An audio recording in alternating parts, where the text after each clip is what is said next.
This is for Texas parents, Austin parents. My video about education cuts has been going around a lot. I even had my son's soccer coach message me and be like, "Is this you?" C'est moi. I just want to clear. When I say that the education advocates were surprised that there weren't very many people fighting for education at the Capitol, I'm not trying to shame parents. I'm trying to complain about the propaganda. The fact that they're doing this in plain sight and so few parents are aware of it. That is my frustration. I do not fault parents for what they do and don't advocate for because parenthood is hard, and I know that. Absolutely. The only reason this is on my radar is last year I was the PTA president at my elementary school, and there was an arm of advocacy. That's part of the PTA vision is advocacy. And our previous president hadn't done anything with it. And so when I was in charge, I was like, well, crap, I got to fix this. And so I got plugged into ACPTA advocacy group led by the amazing Daphne Hofbacher. And Daphne taught me what was going on.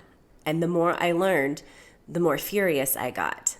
There are books about this. The Privateers is a great book. So is They Came for the Schools. In a nutshell, the GOP, after the Great Recession, they cut our funding by about $6 billion in 2011. From that time, they just continued to underfund us. In 2019, they increased our basic allotment a little bit. And then despite the fact that we went through a pandemic and had record inflation, they did not increase our funding. Now, in order to get back to how we were funded in years past, one of the numbers I heard was that we needed to add $1,200 to the basic allotment. That would just kind of get us back to where we used to be. It wouldn't necessarily fix the fact that they've been running at a deficit for years. It wouldn't get us better education. It would just kind of plug the hole. $1,200 per student, okay? The Texas GOP gave us $55 per student. That is why Austin schools are closing. It is impossible math. They cannot make it work. We're ranked 46th in the nation. And if you're going to say, there's already so much money, okay, cool. It's expensive to educate kids. Sorry, very expensive, especially when you have to take all of them, like public schools have to. And is there a correlation between public spending and outcome? Yes. Massachusetts, they invest heavily in their schools, and their schools perform better than our schools. Heard all of these Republican arguments before, and so parents, now you're aware. The Texas GOP is in the pocket of billionaires. Billionaires like Jeff Yass. So there's a great formula called the magic formula. That's what I call it. Who want to open brand new private schools and make a ton of money. That is his goal. There's a great article, this one, that you can read. From what I've gathered, he is basically a libertarian who believes that free market capitalism will fix education, which is truly stupid and ignorant because it's not a business. And he's an idiot, in my opinion. Joshua Cowan says that for every dollar that a billionaire invests in a politician to get vouchers passed, they will get back $100 of public money when private schools open. That's a huge return on their investment. Jeff Yass gave Greg Abbott $6 million, and then you multiply that by 100 because you make $100 for every dollar you spend.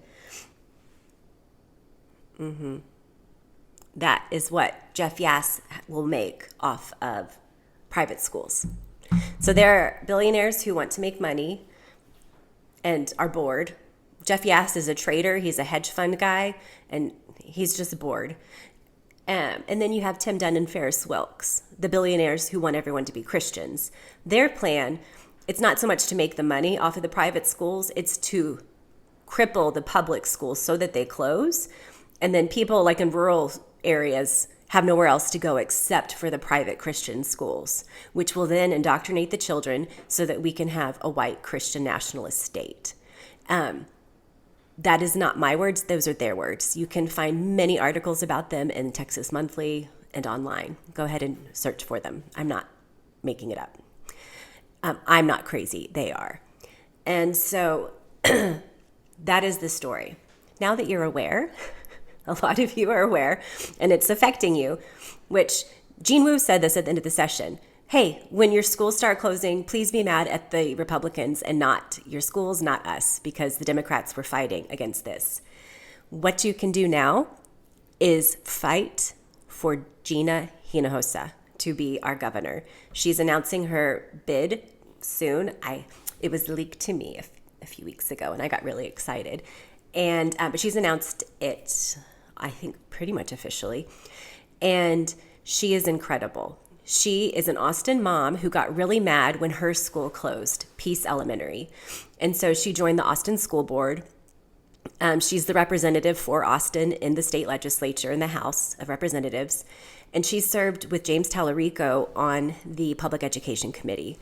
I have dealt with her behind the scenes. I've seen what she tells public school advocates and how hard her office works for us. She's incredible. She is a mom. She's a public school mom. She hates the tests that kids take. She hates the lack of funding. And I would say it's her number one issue from what I've gathered behind the scenes. Her number one issue is funding public education and not having our kids focus on a test the whole time, which I think most public school parents can get behind. And if you can't get behind that, I really wish you made more money and you could get out and go to private schools, because I'm really sick of these Christian nationalists sabotaging our public education. It's ridiculous, but that is my advice to you guys. Can we fix it? Yes. We have got to get Greg Abbott out of the governor's seat. Number one, he is who got private school vouchers passed. He is who has refused to fund education. So let's join together and get Gina elected, because I promise you,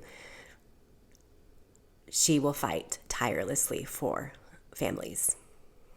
She will.